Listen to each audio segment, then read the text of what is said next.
Hi, this is Brad with Baker County Trash Pickup. Right off the bat, wanted to say thanks for all the well wishes about Hurricane Milton. Where we were an hour west of Jacksonville, we had practically no effects. This is about 10 o'clock the morning after on Thursday, and it's just a beautiful day. All we had were some light rains throughout the night. We didn't even get any wind. You've been given a lot of feedback on tools and different types of things that we can put in the trash truck to make our job easier.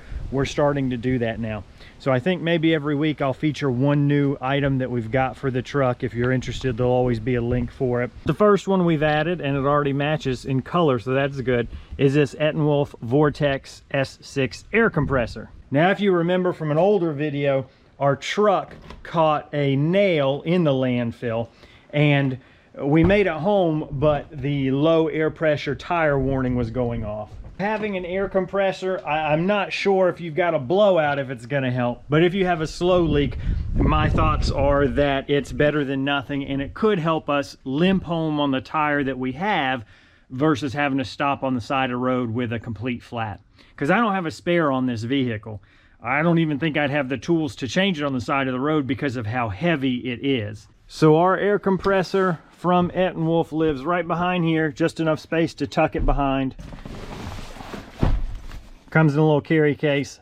Got the brand name on that side. This is something you can also use for like around the house if your kids have sports balls that need inflating. You can see there's a couple of lower pressure application needles. It's got this kind of low pressure, higher volume hose for air mattresses and things like that. And it just wraps around the top there neatly. You can deflate with it or inflate, and that hose will lock in place. And this is the part that we care about. Got a tire chuck there. So to turn it on, we're going to long press on start. You're going to see a lot of flickering. That is not what I see. In real life, it doesn't flicker like that. You've got different modes that you can cycle through. Small car, truck, RV, basketball. That kind of higher air volume for an air mattress, bicycle tires. And basically that just kind of presets the PSI for you. There's also a light button, but when you press it, that kicks on. It's got a couple of different modes. Has a unit button, so I'm assuming you can switch, yeah, kilopascals, is that what that is? Bar or PSI. We're gonna leave that on PSI. So now we'll just deflate a couple of our tires and test it out. Now this is the tire on the family van. These normally get inflated to 36 PSI. We do have a little bit more cord there. I was thinking it was kind of short, but it extends out some more. We're gonna actually let some of that bleed out. That should be good enough for demonstration purposes. So we just tighten that down. Our PSI, which is way high, we're gonna put that at, what does this do, 38. And obviously this is never gonna be faster than, you know, like a full air compressor. It's gonna be something where, you know, if you're on the side of the road or just trying to get home, you're not gonna care if it takes a little bit of time. It'll still save you more time than having to wait for a tow truck or something. And while that's airing down, I realized I forgot to mention they do give you a power brick and a charging cable that goes with this as well. So if you have a 12-volt inverter or a plug in your truck, your vehicle, you know, you can use this and charge it throughout the day. So now we're at 43.6 PSI, which that's about what we were at when we finally got some plugs. I think these rear tires are supposed to be at 70. We'll do 72 just for good measure. But you just rotate the dial to set your PSI. I like this a lot more than some of the older ones that have the buttons you have to press 100 times. And so this is how long it's going to take the Ettenwolf to go from 44 PSI to 72 PSI on a heavier duty truck tire.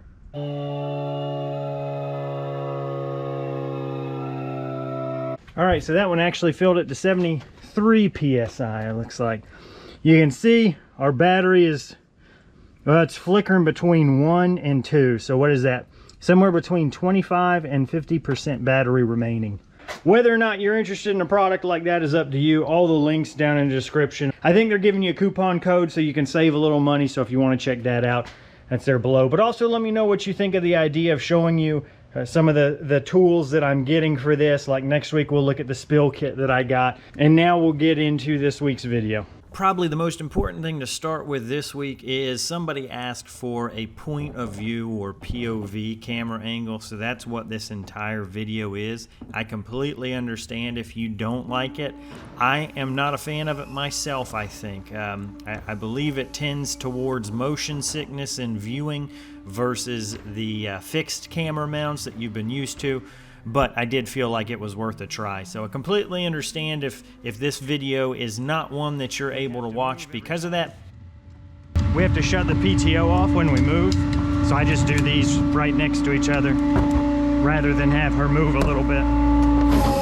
I tried to limit the amount of head movement as much as possible, but you really don't know how much you're moving your head around until you actually stick a camera on it. Then you're like, man, I'm looking like a squirrel left and right every 6 seconds. I don't know what's going on. And all the videos after this are going back to that fixed camera mount style. I'd also like to explain kind of the work process that you'll see me do, hopefully to head off some questions. When I get out of the truck, I have to wait for my wife to turn on the PTO inside of the cab. Once that's done, there is a fast idle button that I will press on the outside of the garbage truck. That speeds everything up and makes the hydraulics work a lot faster. Once I press the button, then I will go get the can, wheel it up, and start tipping it.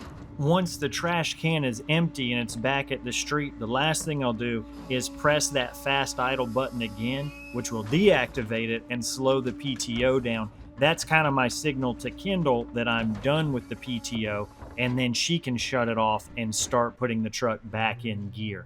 That's what the goal is. Sometimes I forget to do it, sometimes I do it in a different order, but generally that is the workflow that you'll see. This video, I want to say, is 4 to 5 weeks behind real time, so I've been getting much better about when to actually use the hydraulics. I think that's going to be the biggest time sink, is that in most cases you will see me mess with the hydraulics in some way on every single stop.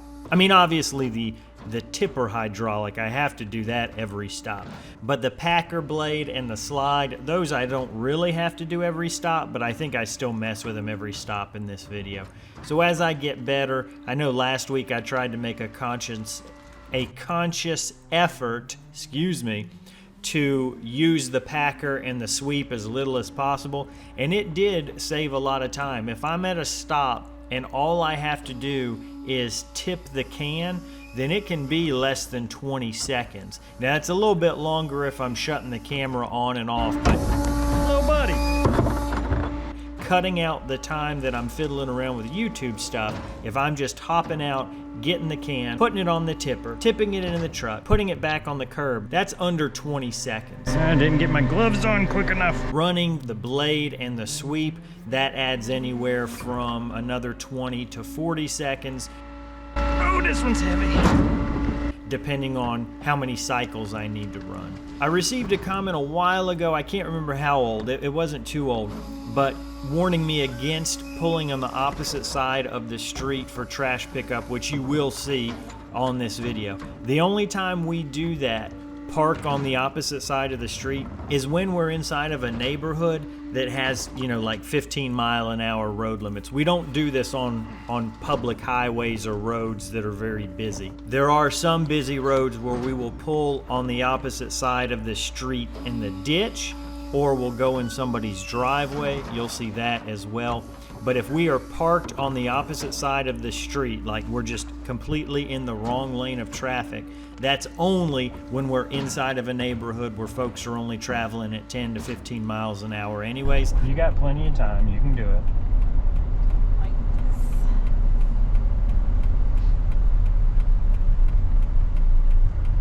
You're good, you got it. This is difficult for me because... Just focus. Use your mirror, you got it.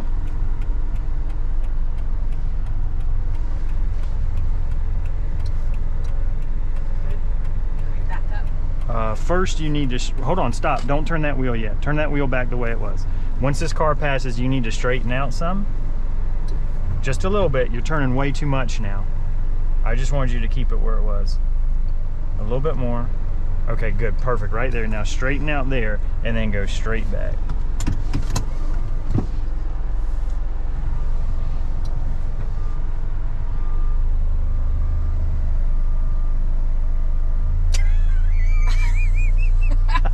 Are we even moving? Stop it! It's like the slowest reverse. Keep going. Get me right there. Tell me when to stop. Okay, stop. Oh, Daddy. Oh, the door. And I'm fairly certain we'll continue to do that. One of the great advantages of having this rear loader is that I can collect trash on either side of the street. This is one house I'm so happy to have the truck with. I love them as a customer because they paid for 2 cans for a year, but a lot of trash. Got to make sure and hold it on this incline. And so for us to have to now break everything down where we have to be on the correct side of the street, in the US on the right side of the street, that's going to ruin a lot of efficiencies.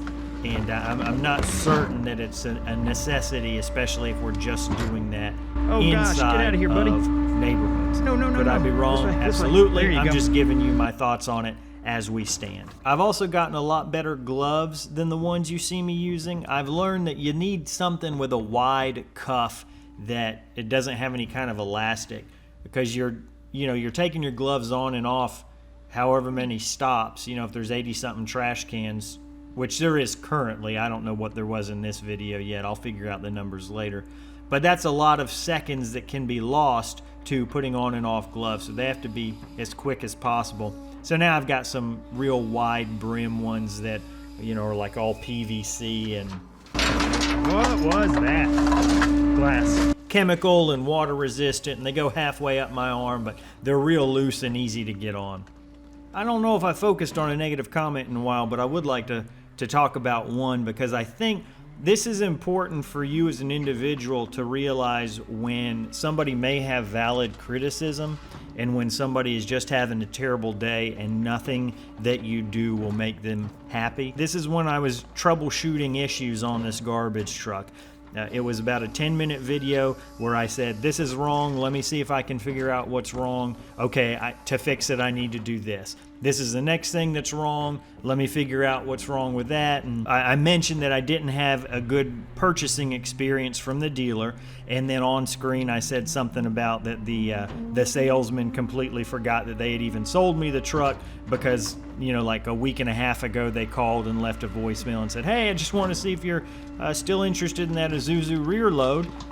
So I guess in his notes he forgot that he sold it to me. But anyways, so somebody saw that and said that all I ever do is cry, whine, and moan. Don't be surprised if people get fed up with the boo-hooing and I lose customers or potential customers and then have to close down both companies.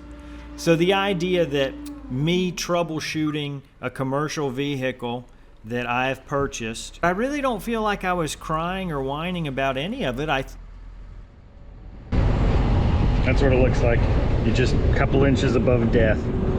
I think I tried very hard to make sure that I was just, this is the issue, this is what I need to do to fix it, and at the end of the day, it is what it is. Now, whether or not I really was crying or whining, that's kind of subjective, but then the fact that he follows up with the people are going to get fed up with it and you're going to lose customers and then you're going to close down both companies, I can tell there's just something wrong with this guy. I don't know what it is, and I know I didn't do it, so beyond that, it's out of my control.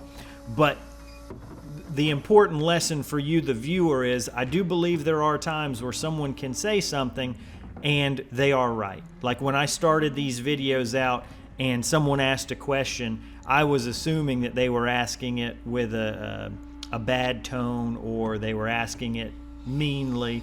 And so my comments, when I was voicing over, there was some sass back to it, and people said, I really don't, if it sounds like you're yelling at me and I didn't do anything and I don't like that. Now that was valid criticism that you can learn from. On the other hand, you're going to get folks like this who even if there was valid criticism, they are just trying to be mean, and they don't really care about you getting better. They just want bad things to happen to you. And those are the kind of people you've just got to block out. The issue for me is when you're getting hundreds of comments, it's very difficult to sort through these and spend the time to say, is this somebody who's trying to give constructive criticism, or is this somebody who's just having a real bad day? 99% of the time, it's just going to be people who are just trying to help, especially with this garbage endeavor, which I really appreciate. Everybody's always got real helpful comments, and these kind of comments are very few and far between. Far and few between? Whatever the saying is, that's what they are. And one more thing to reiterate, the truck having issues on these kind of things, that's a lot more common than you may think. And then a lot of folks who are in the industry and are commenting are saying, yeah, that's the way garbage trucks are. So certainly well within your right to say, no, I would never take delivery of that. That's just not completely realistic based on the way that I need to run my business, and then also what folks who have been doing this a lot longer have said, that's just the way they are. Former waste management driver says he's seen hundreds of brand new garbage trucks, and they just aren't like new cars with a lot of quality controls. Most of them are built by hand and assembled by hand. So it is what it is. I'm not mad at the dealer. I'm not mad at the folks who made the truck. It is what it is. But still seeing that feedback a lot. Another thing that I see very commonly, folks are still confused about me and recycling. I'm not offering recycling services. I'm not planning on offering recycling services in the near future. When I go to my landfill, do you know what the recycling infrastructure looks like there? It's a 7-foot by 10-foot dump trailer, and you have to sort everything manually, like there's little bins inside of it. There is no practical way that I could get a customer base that would want recycling, charge them enough to bring the truck to them and build a whole nother route, and then take that to the landfill. What am I gonna do? Like, if I collect everything in the garbage truck, it's all single source at that point. I'm gonna have to like dump it on the ground and then sort it out next to the trailer. That's not practical. That's not fun. If you say, well, maybe you can just bring your truck and your dump trailer, I don't want to collect trash with that anymore. Even if I did bring the dump trailer, then I'd have to set up little bins inside of the dump trailer and manually sort at every single stop the recycling. Recycling is just something that I'm not interested in doing, and it's not because I hate the environment, it's just because it doesn't make any sense. So now we're getting to what the title of this video implies, that I thought my garbage truck was on fire. And that's not clickbait, it's not an exaggeration. I really did think something had caught on fire. Part of that was from you folks in the comments saying, you need to get a big fire extinguisher. Lots of corn. So if you don't know, garbage trucks catching on fire, I won't say it's common, but it is entirely possible, because when you have chemicals or batteries or certain combination of things that get compressed, they can start fires. And so I've been in the back of my mind saying, I need to get a bigger fire extinguisher. I need to get a bigger fire extinguisher. And at this specific stop, there was something in a can, and I think it's going to be fairly hard for you to pick out because of, just the way the camera and the lighting is. But if you look towards the right side of my garbage truck, you should see some white mist coming out. I think you can see it against the green background of the grass and the trees. But I was thinking, oh boy, something's catching on fire. So I open everything up and try and see if I can find out what's going on. I think at this point I'm still seeing a little bit of a haze, and the guy normally sits on the porch. He was saying, what's going on there? Here I'm walking around to the front and looking through the back to see if I can find something. Any kind of smoke coming through there. Don't see anything. So let me go back around and check some more. That was weird. And so I had no clue what this was. It did look like smoke. I think I'm telling the guy, maybe it was ashes or something. And after a while of talking back and forth, he finally remembered that the folks he's living with, his family's been doing some painting, and they might have thrown in some aerosol spray paint cans. And so that's probably what it was. This has happened a couple of times since. I think last week I had one at the end of the route where it was some kind of a spray paint can or hairspray or something. It did the same thing, and it freaked me out for a while too. So a bigger fire extinguisher is definitely on the list of things to get and mount to the outside of the truck. But if something were to catch fire, I mean, basically what I'd have to do is open the garbage truck where it is, as long as it's in a safe spot, and just kind of push it out. Somebody recommended finding a bunch of, like, for everywhere I'm at in the route, somewhere I could get to that's kind of like a desolate road, and that's where I could dump the stuff rather than, like, you know, in this person's front yard. I don't know, depending on, you know, the timing of it, I might not be able to do that, but that's certainly good information to have on hand. But if there is ever a fire, that's what I'll have to do. I'll just have to find somewhere and dump it on the road. That's going to be terrible, but whatever costs I have to pay for cleanup from the city or county or fire department or whatever, that will almost always be less than having to buy a new, in this case, $135,000 garbage truck. So it's kind of like you're picking the lesser of two evils. You know, would you rather inconvenience people and possibly mess up a small section of road for a little while, or would you want this thing with 30 gallons of hydraulic fluid and 30 gallons of diesel to catch on fire as well? And it's not really a comparison. You know, dumping out the load before it catches on the whole truck on fire, obviously that's the way to go. So that was kind of the little bit of a heart attack I had there, and now we'll get into the numbers for this week in the business.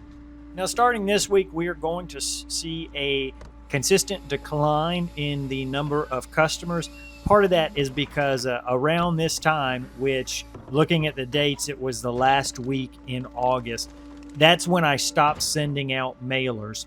We're doing some experimenting with Every Door direct mailers, so it took us about a month to get those set up. So basically over the next 5 weeks, you're going to see a decline because we aren't sending out any mailers. Hopefully, once we get the Every Door direct mailers out, which we've done as we speak today, they went out in the mail. Hopefully we'll get some more folks. But this week we added 3 clients. Each of them had 1 can apiece, so 66 total clients, 74 cans on the street. Our total costs, again, we aren't using liners anymore, so we get to save some money there. Our direct costs today were just fuel. We spent $27.51 and about 8 gallons of diesel. Our rough income on those cans would be $634 for the week. With costs of $27.51 backed out, we're left with a profit of $606.49. The standard disclaimer applies. That does not include any expenses other than the direct costs to run that truck, which is fuel. We still have a dump trailer payment we have to pay. We have a monthly interest-only payment on the truck. We have insurance, which we've already paid that lump sum for the year, but that's a cost that would be billed into this too. So just keep in mind these numbers are very, very simplistic, mainly for your entertainment and to see how the business grows week over week. My wife and I left the house at 6 in the morning. We got back 11:15, which means we spent 10 and a half man hours on this, earning roughly $57.76 an hour. Now, we don't pay ourselves. We are probably not going to be able to pay ourselves for several years. So again, that number is really just a made up one, just to show if we had everything paid off, this is what we would have made. But we don't have everything paid off. So that's not what we made. And in the last number, we dumped 2,260 pounds. That would be $34 in dump fees if the county didn't pay for that tab, because it is all Baker County residents. And because our landfill is a tri-county landfill agreement, the county we live in is one of those members, and they agree that any trash that comes from their county, the county will pick up the tab. So we're in a pretty good spot because we don't have to pay dump fees, and the liners that we used to have to spend 75 cents a piece on when I was picking up at the dump trailer, we don't have those anymore. So the finances are moving along quite nicely, and they're heading in the right direction. aside from the slowdown in customers you'll see over the next 5 weeks, which I'm hoping starting this week gets turned around. But as always, I really appreciate you guys watching. Let me know what you think of this video, about the tool segment at the beginning, about the POV view. I really don't like it and don't think I'll do it again, but let me know what you think there. And any questions you would like answered in future videos, please let me know. As always, thanks so much for watching. I really do appreciate it.